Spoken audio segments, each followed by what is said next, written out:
quantum computing doesn't suit every problem, right? You should have a supermassivity to work with that. It's not like that. If you can classically solve a problem, you don't go for the quantum computing and quantum computers. Welcome to Impact Quantum. Quantum podcast, turn it up fast. Candace and Frank blowing my mind at last. Quantum podcast, they're breaking the mold. Science and sky beats, it's bold and it. Hello and welcome back to Impact Quantum, where we discuss the emerging field and entire industry that is quantum computing. We don't need to have a PhD necessarily, although probably helps. You just need to be curious. And with me is the most quantum curious person I know, Candace Kahuli. How's it going, Candace? It's great, Frank. How are you today? I'm doing fantastic. It's Good. We finally broke our ice below freezing record here, and snow's actually melting. Oh my goodness. Oh, that's just the beginning. How fantastic. It just snowed another foot last night because I'm in Montreal, so the temperature just hit freezing, and so I was like, "Ooh, it warmed up," and then it snowed a foot. So that's what happens here when it warms up. But that's okay. That's okay. Today we have a great guest. We're going to be speaking with Dr. Helena Bahrami, and she is a lady of many different titles. She has her hands in a lot of different pies. She's an AI and machine learning lead expert. She's an innovator. She is an entrepreneur. She works at the Oakland University of Technology, where she's doing postdoctoral research. Helena, there's so much that you do. I couldn't even sum it up. How are you today? Hello, and Hori, thank you very much for having me. Today I'm doing very great, especially meeting with you, very lovely people, and I'm very excited to have our discussion. Awesome. And you are in Auckland, because I heard that as Oakland, and so this is Lord of the Rings, not MC Hammer. Sorry, I don't want to. I don't like calling out because I also have a New York accent. So yes, it's Auckland, New Zealand. And as we said in the virtual green room, that it's already tomorrow where she is, and we asked her how the future is. So. Yeah. Yeah. Please forgive my accent. So I'm not a native, but yes, you're right. I'm in Auckland. Okay, no problem. We have accents too. Just we don't notice it. So. How did you do a lot of interesting things. So what exactly are you working on now that excites you?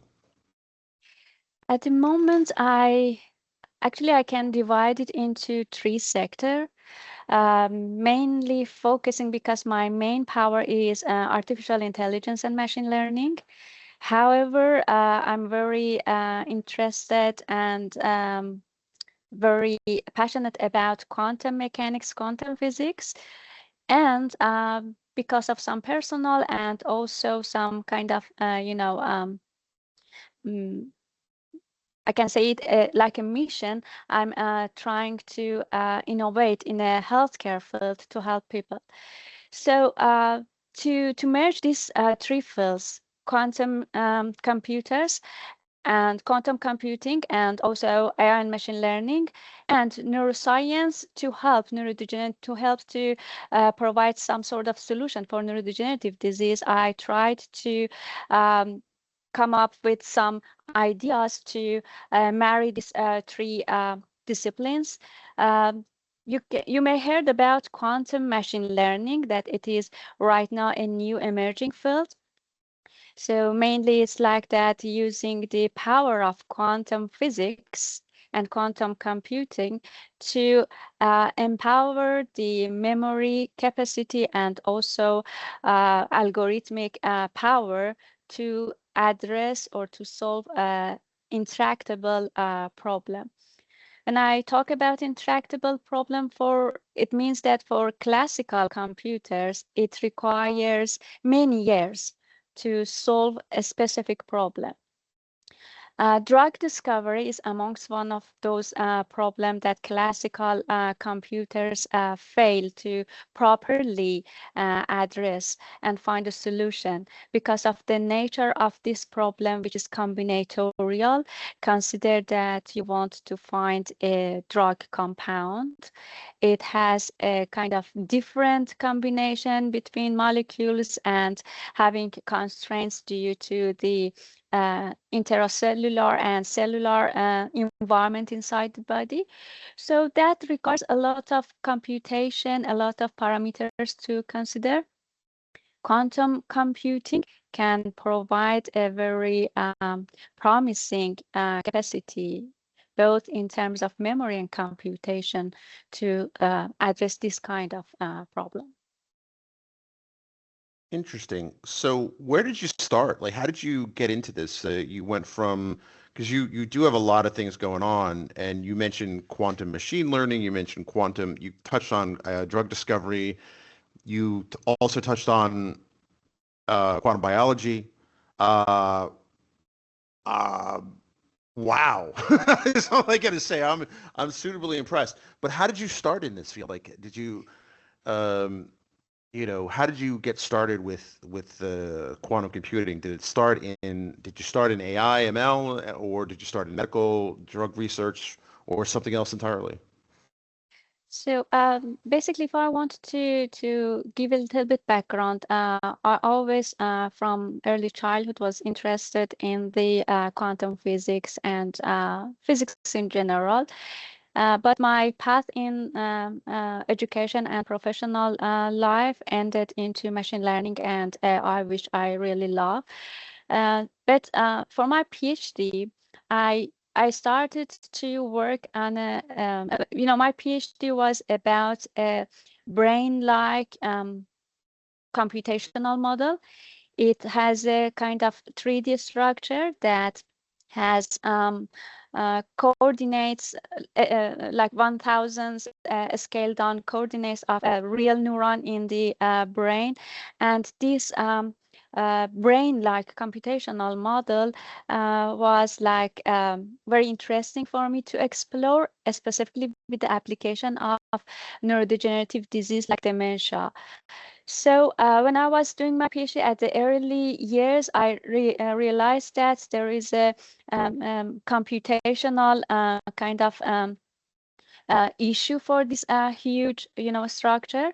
And when I was doing some research, and because, I was interested in the quantum physics and quantum computing, I thought, why not using the benefit of both memory and computation of the quantum physics and quantum mechanics. However, it was at the beginning, it was like trying to getting inspiration from quantum mechanics, and I tried to improve that framework by trying to use concept of quantum mechanics and quantum physics.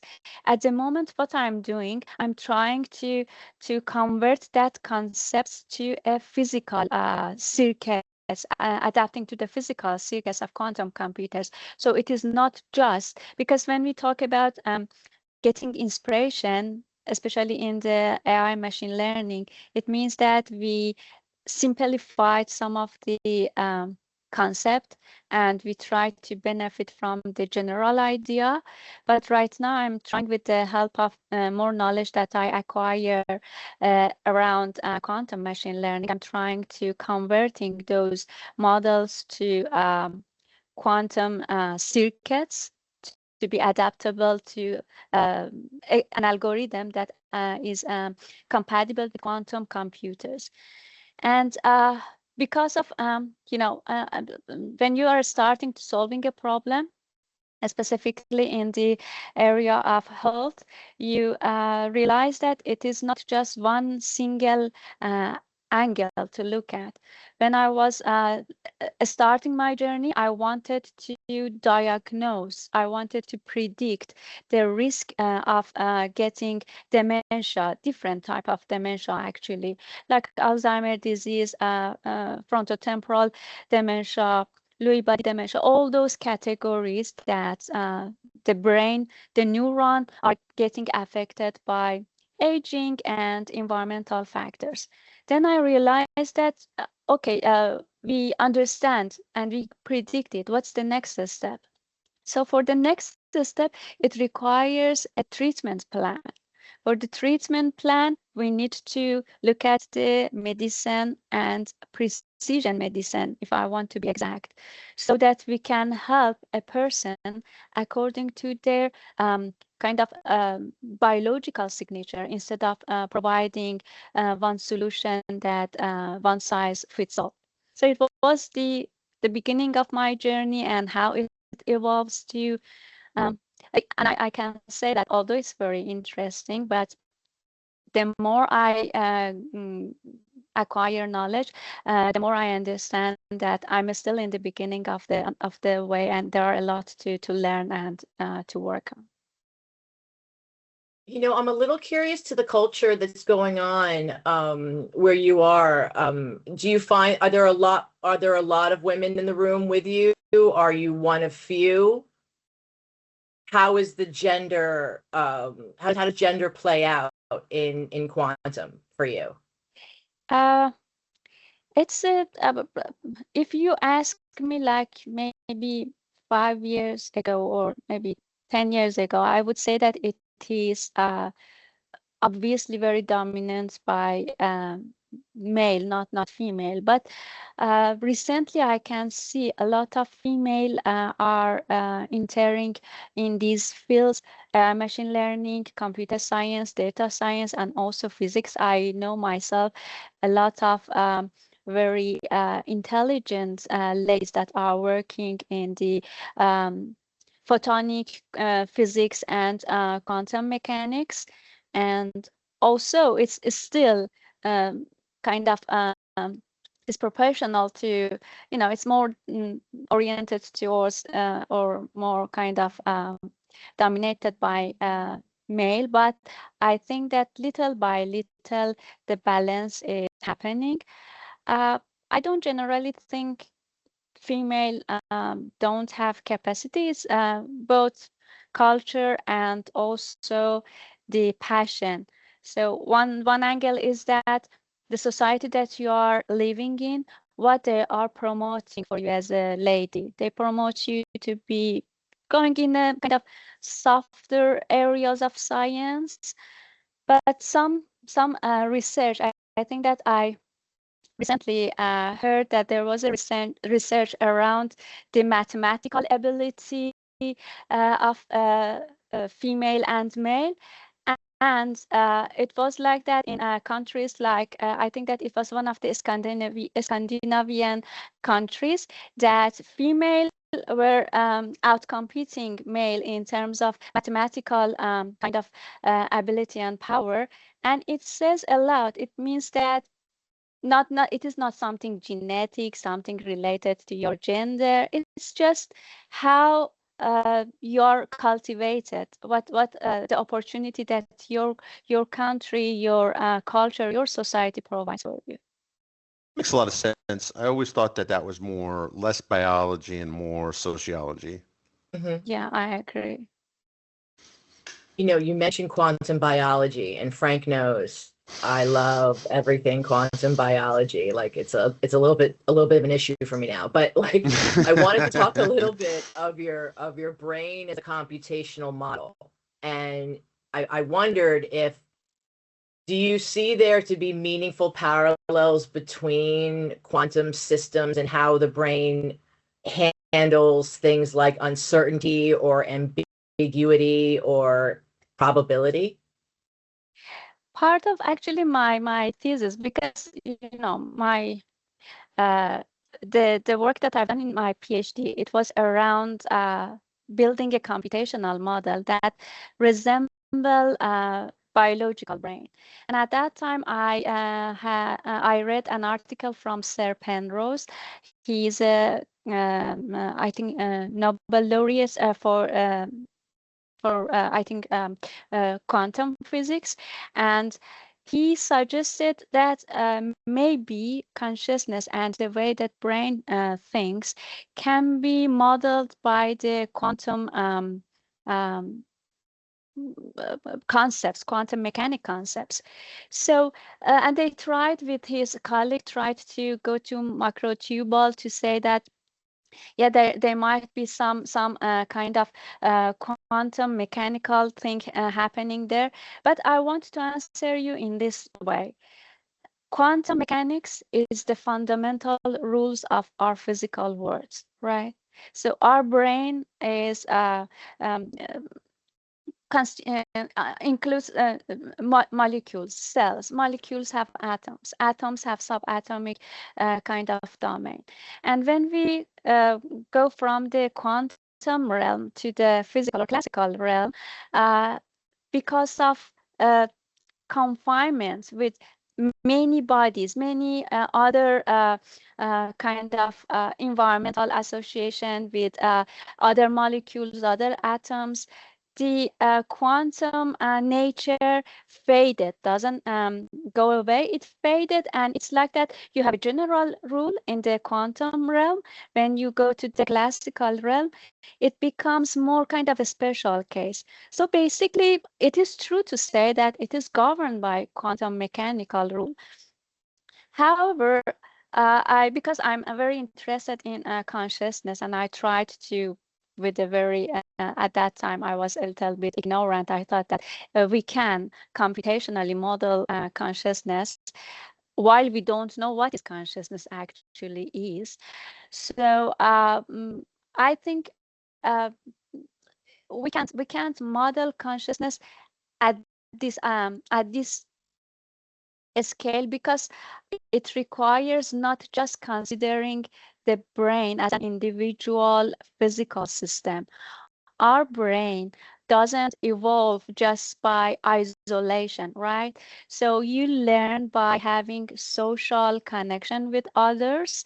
Your mind, your consciousness shaped by environment, by communication with other individuals or other entities in the world. So it is not an isolated model that you can provide a computational, mathematical model to say that, yeah, consciousness arises from this physical neuronal activity. If we want to truly model such a thing, we need to model it within this complex psychosocial association with others, with the nature, with the environment. And that is the correct way to look at. And I think that right now we don't have the capacity in terms of computation to test such an idea.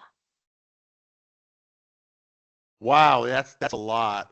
I mean, that's a lot to take in, but you're right. Like, if you want to use AI terms for this, right? Humans are not neural networks that exist in isolation.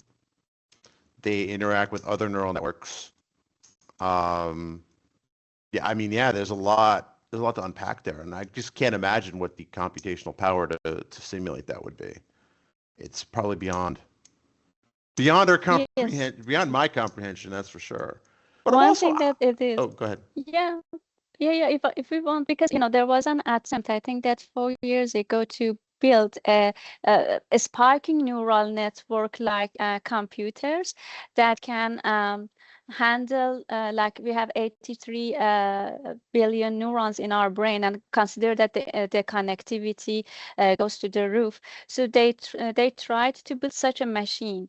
Even such a machine requires a lot of fine tuning, a lot of energy to make it running. And still there is I was looking at the success and or news about how they go on with that idea. But you're right, the problem is the idea might be there, but right now we are limited with the maybe power or at some extent knowledge of how to build or manipulate those information.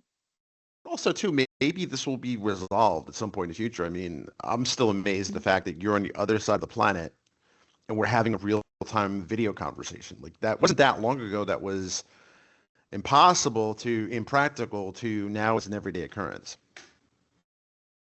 I think it's Yeah, fantastic. completely. Three separate countries on the call right now. It's not even an issue, right? That's fantastic. So when you speak to organizations about quantum, what's the biggest misconception you still hear? One thing that is sad, because last year I attended a conference, and I was telling that because my work mainly has a research nature in it. So it's not like that there is a kind of solution ready. I'm just trying to build an app around that. When I was asking that question, how I can build some sort of research group that people can help me to build this idea, especially in drug discovery. You know, in drug discovery, we have the problem of a huge database of molecules and information related to drug compounds. We just scratch the surface, like 10%. And from that 10%, it takes like 10 to 15 years, or sometimes 20 years, to do some sort of research on what compound suits for this specific disease. And after that, going to virtual screening, then going to test phases, and going to regulation phases, then to release to the market. So it is, first of all, a long kind of period of time. And also it costs a lot of money, billions and billions of dollars. It's not like that if you fail the first phase of research, it's just maybe a couple of thousands of dollars. It's billions of dollars. And 90% of that, consider that I mentioned 10% of those information we are looking at. 90% of those trials fails at the earliest stage. Some of them fails at the final stage. It means that you already invest a lot of money during this research stage. Then there is a potential. Quantum computing can provide a potential to solve a problem that a classical machine can solve like in 300 years within a couple of hours. Even though we are in the noisy intermediate scale quantum era, it can be handled. Right now, I think that quantum, I think that it was atom quantum. Yes, they propose quantum computing that can handle more than thousands qubits. So when we say 1,000 qubits, maybe it's like not big enough for handling information. But if we add the quantum physical, quantum mechanical concept to that, it provides us a huge space to store and compute information, process information, so that can help to reduce the time and also save some budget. If you fail earlier, you can save a lot of budget. But the problem is, first of all, you know, in the quantum computing doesn't suit every problem, right?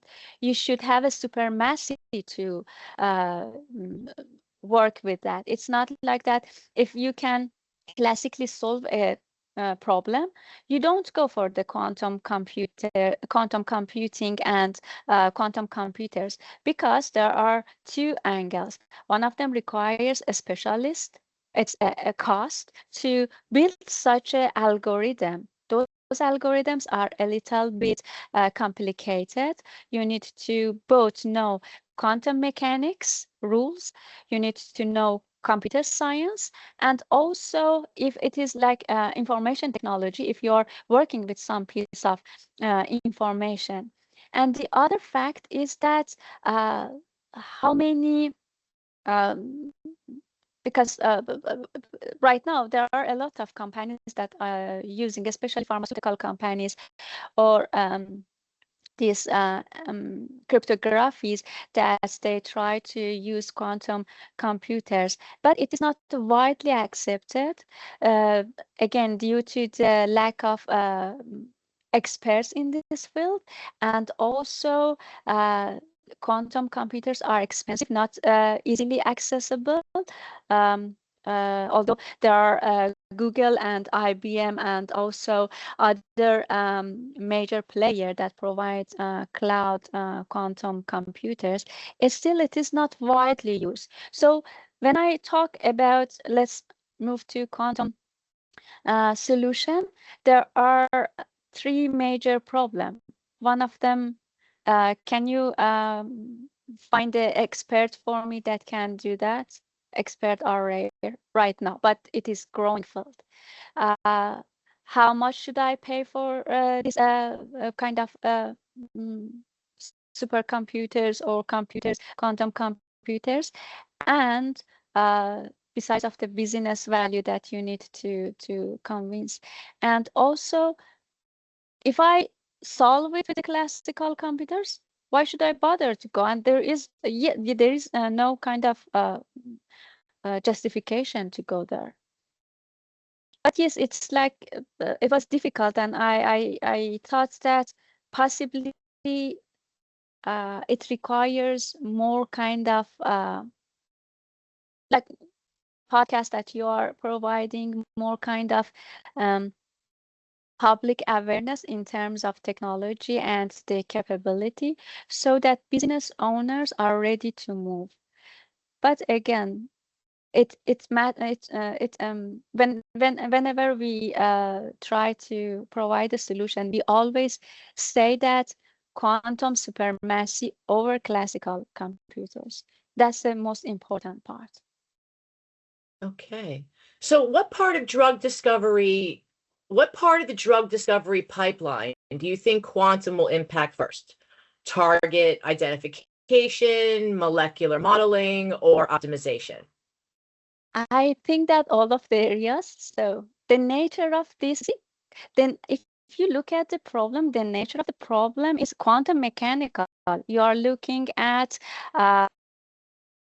molecules, how they bind together, how their subatomic level tries to provide the capacity of binding with between the drug compounds itself and also the drug compound and target protein in terms of my own research area, which mostly is the protein and amino acid inside the brain.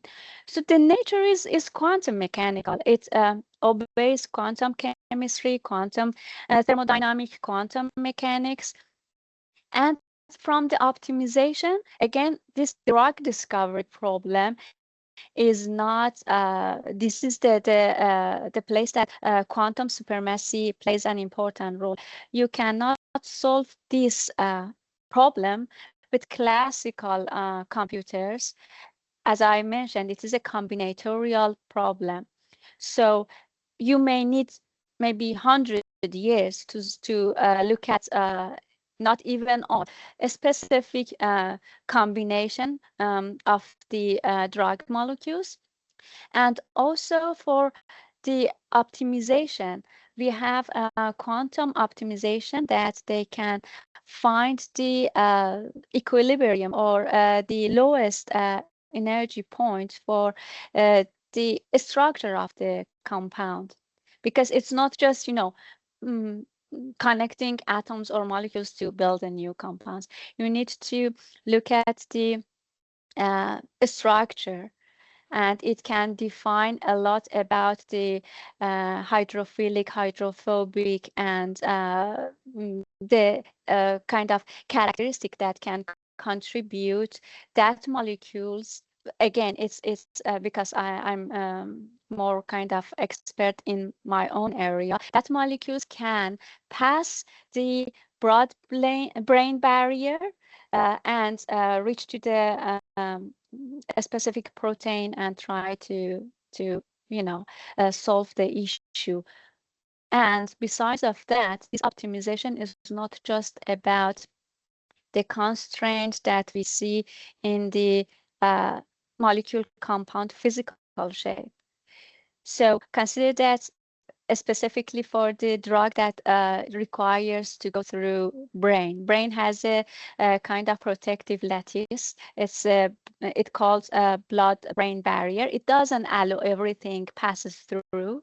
It has a filter. So first of all, you need to be successfully passed through this barrier. And also, drugs are not just a kind of, a final solution solves the problem, right? They have toxicity. They can alter and change the cellular environment. They can help, but there are always side effects as well. How to increase the benefit and decrease the kind of harm that the drug can cause to the body is important. All of those parameters, it can create a huge problem space that cannot easily solved by classical computers.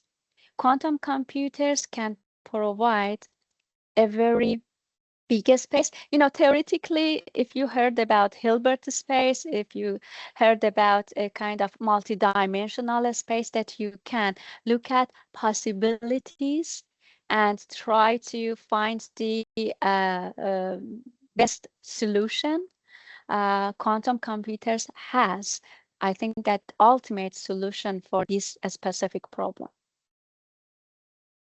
Interesting. I would say anybody listening for at least 5 minutes understands how incredibly brilliant you are. Yeah. I mean, 100%. It won't take 5 minutes, Candace. I know, right? It'll take exactly 30 seconds. So you also are an entrepreneur. So what kind of leadership mindset does quantum demand? One of them is that to be open to failure. It's not like that, every attempt is successful. The other thing is that you need to, first of all, quantum mechanics is peculiar in nature, right? It's like different than the classical, tangible environment that you're facing. The other thing is that you need to be patient. The field is growing, but slowly growing. It's not like that. So when I want to write an algorithm for classical machine, everything is already tested, right? There are a little bit innovation, although we saw a big kind of leap in 2017 with language models, large language model. But anyway, it's like that, gradually adding to the already built-in foundation. For the quantum mechanics and quantum computers, especially quantum machine learning, it's still new. 2019, quantum computers being used like widely accepted and used for research field. And right now we are entering to the era that pharmaceutical companies and also finance and also companies that's working on creating new materials, finding new compounds for physical materials. Consider a scenario that you are able to use this quantum computing power to build a material that responds to the environment, right? If you learn the property of the material, the molecule, you can build at nanoscale, build a kind of material that can respond to the environment, a physical material. It can change the architecture, construction, science, and also what I'm working right now. As I mentioned, it was part of the drug discovery. I'm working on building a kind of physical lattice to play the role of blood-brain barrier, so that when we are doing some drug virtual screening, before we go to the animal test and human test or using other models, we have a physical kind of model that can show if this drug can have ability to pass this barrier. So generally, it's like that. First of all, I think being open to failure and know that the field is growing slowly right now, but you never know. There might be, once the full error tolerant quantum machine are available, I think that it will be a huge thing for humanity, because it gives us a full kind of power to use this massive memory and also computation. Generally, I think another important aspect is that we shouldn't think of science as silos. One thing is that quantum computers, quantum computing, and also machine learning, if you look at as silos, they can do a little. But when you try to look at this is part of a big picture, you can solve many problems by just combining different angles of this physical world together. Yeah, one of my favorite TV shows of all time was this UK science show called Connections. I haven't. It's really old. Like it was old when I saw it in the 90s. I think but basically it shows kind of historically how things we take for granted today have a connection, right? Hence the name, right? So one of them was the perfume spray. This is like the 1800s to the carburetor, right? Because basically you had to atomize the gasoline, right? So kind of like, and how historically these people, interacted with one another from different disciplines, right? And I think that was, I haven't seen this in a very long time, but that was basically kind of the gist of the atomizer connection to the carburetor was, people were tinkering around with this, and then somebody was at a party, and I guess they were selling perfumes, and he saw them pump the thing and spray it, and he's like, that's it, kind of like little moments like that. That's cross-pollination is always fun like that, No, absolutely. So, so what kind of advice would you give someone who's mid-career but wants to pivot into quantum?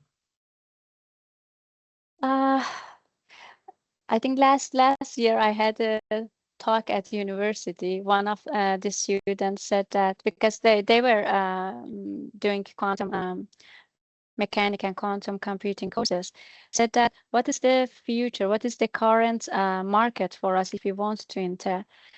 I think that one important aspect is you need to be, first of all, passionate about the field that you are entering. If it is your passion and there is no kind of capacity at the market at the moment, you will make that passion by thinking of using it in other forms, not just directly, going to kind of building infrastructure for the whole pipeline of the quantum computers and quantum mechanics.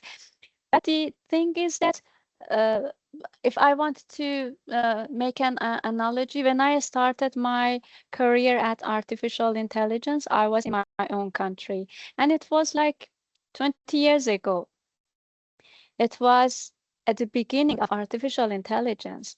There wasn't many places that use, actually no places, no company or ordinary company were using artificial intelligence. And I remember that my mother said that change your path to something that can be used. You cannot find a job. And I said that, no, I like this one. So little by little, by finding research institutes that are working there, I start to expand my knowledge, work, and then there was a time that right now every place demands for AI machine learning skills. So I think that first is that make sure that this is your path. If you like it, you can find, although at the moment it's not too many, you can find places that you can use your knowledge, but be aware of the growth of this field. There is a promise of within 10 to 15 years, fully tolerant quantum computers will be available. And we are right now, we achieved 1000 qubits. And when I'm saying about qubits and these strange things, mainly I'm emphasizing on the capacity of storing knowledge, storing information, processing them, and extracting knowledge. So I think the main advice that I can give to people is that if it is your passion, stick to that, and you can either by going to research fields, research companies, you can add more to your knowledge, help to build more kind of steps to this ladder, and don't be kind of don't feel like that if this is my area, my field, there is no enough places to work in. Just wait. It's like that. Maybe within, even though maybe earlier, there will be huge demand of quantum computing skills and also quantum machine learning, alongside with the quantum mechanical skills for building such a machine. So for quantum computers, we are not just, we need to combine three different areas: quantum physics, nanotechnology, and also computer science to build such a beautiful, powerful machine. Upon that, we need to have skills about quantum information technology that by itself categorizes into different kind of classes: quantum computing, quantum communication, and also quantum sensing. So it's not just one field, it has a broad usage. I think that mainly is being patient and finding the correct institution or place to start with. That's a good way to put it. That's definitely would love to have you back on the show because there's a lot to unpack. We're going to need more than an hour to go through it, because you're one of the, I think, few people that we've spoken to that has a very unique perspective on multiple aspects of how quantum computing can assist in both medicine, AI, and biology. I think it's an interesting take, and I think you have a very unique perspective on this. Thank you. Yeah, I'm just unpacking this. There's just a lot. So, and I also like your idea that, and you stuck with AI way before AI was cool. You said 20 years ago, and 10 years ago, I made the decision to switch into AI. People thought I was crazy, right? Yes, I completely, I was, when this AI machine learning hype happened, a lot of people, they jumped to the AI machine learning. Yep. And I remember the time, and one of my friends said that, from my own country, that everything has been changed. You can find a lot of jobs here, because when we started together, it was very little places. And I said that, yes, I can see everywhere in the world right now, markets demand for that. But at that time, it was like that. It's like a kind of something that you cannot use it. It's just for research, for libraries. But as Or you very, mentioned, very niche type of situations. Airline seat optimization or logistic optimization. It wasn't really mainstream. It was just starting to become. Well, 20 years ago, it was a different world. But I mean, 10 years ago, I think people started realizing like, hey, we have all this data and we can start doing something. Now the hype is very real and everybody's an AI expert now. But I think quantum's very much the same thing. You can validate this by looking for jobs, right? There's not a lot of jobs, but there's a lot more this year than there was last year. And I suspect that there's going to be more next year than this year. I think it's, people always look at the hockey stick graphic or an exponential curve. Exponential curves during the first iteration or two don't really grow much, and then suddenly they explode. Yes, I totally agree. And the other aspect is that the success of AI is because of the growth of GPUs. So it was like both Internet of Things, GPUs, the computational power, and the data. When we have the Internet of Things, we could sense the world and can capture a lot of information. Social media, all of those things create the opportunity for AI and machine learning. Right now, we have the same scenario. We are advancing in nanotechnology. We are advancing in error correction for the quantum computing. So I think that you're very correct, and I think it is not a linear like AI. There will be soon a huge jump to having a very capable quantum machines and quantum computers that can help us to change the world view even much more dramatically. Absolutely. So I'm sorry, go ahead, Candice. No, so I was going to ask, if you could give a piece of advice to leaders, who feel that they're already late to quantum, what would you tell them right now? Again, it goes back to if the area that they work requires quantum, even though consider that we entered the area of quantum full error tolerant quantum computers. If it makes sense, if quantum provides a supremacy, if it provides a kind of solution that benefits the company, they need to start looking for the option.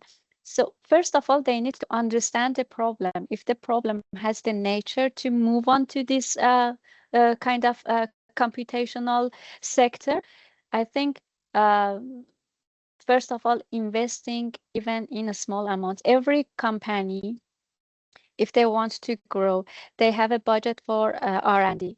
So they can invest in the future, for the future in this field, if their problem can be solved by quantum computers. Again, it's like understanding of the nature of the quantum and understanding the capacity and capability of these powerful machines.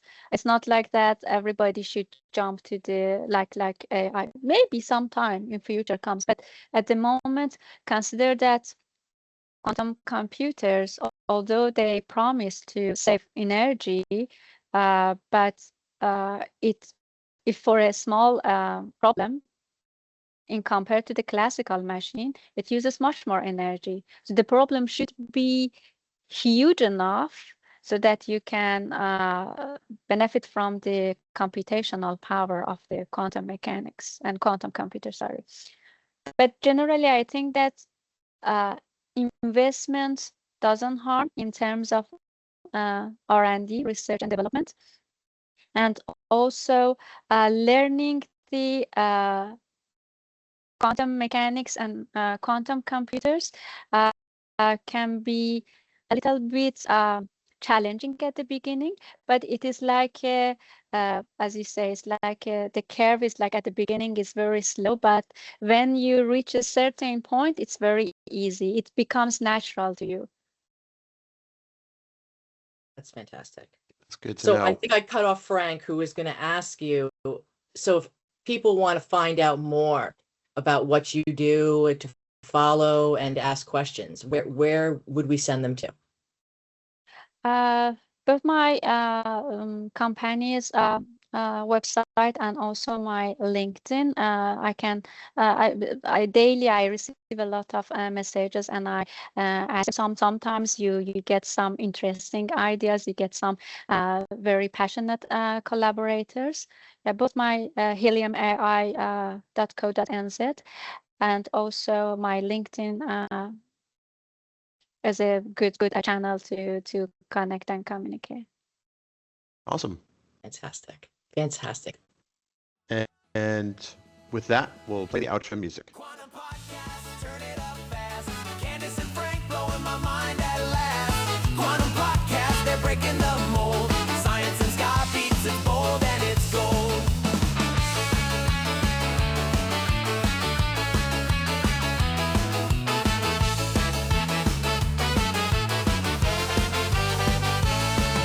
The multiverse is skanking in time. Black holes are wailing in a horn line so fine. From Planck scales to planets, they're connecting the dots. Candace and Frank, they're the cosmic hot shot. Quantum podcast, turn it up fast. Candace and Frank blowing my mind at last. Quantum podcast, they're breaking the mold.